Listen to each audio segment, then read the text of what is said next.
శుభోదయం అందరికీ. నా పేరు ఎం మల్లీశ్వరి. ఎంజెడ్ కళాశాలలోని మొదటి సంవత్సరం ఎంపీ చదువుతున్నాను.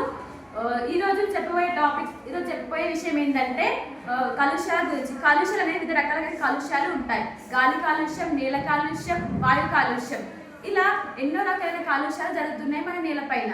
నేను చెప్పబోయే విషయంలో నేల కాలుష్యం. నేల కాలుష్యం అనేది విషపూరితమైన రసాయనాలు మరియు పరిశ్రమ వ్యర్థాలు, వ్యవసాయ రసాయనాల వలన, చెత్త వంటివి పారేయడం వల్ల కూడా ఈ నేల కాలుష్యం జరుగుతుంది. ఈ నేల కాలుష్యం అనేది ముఖ్యంగా పర్యావరణానికి ముప్పు కలిగిస్తుంది మరియు ఆరోగ్య సమస్యలు కూడా వస్తాయి. ముఖ్యంగా వంటి ఆరోగ్య సమస్యలు వస్తాయి. వాయు కాలుష్యం వలన కూడా కొన్ని సమస్యలు వస్తాయి.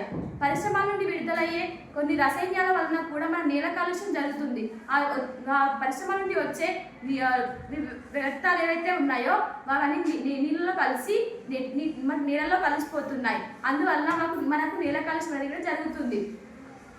మరియు వ్యవసాయ రసాయనాలు పంట పొలాలు పండించేటప్పుడు మనం ఏవైతే రసాయనాలు వాడుతున్నామో ఆ రసాయనాల వలన నేల అనేది తగ్గిపోతుంది. ధన్యవాదములు.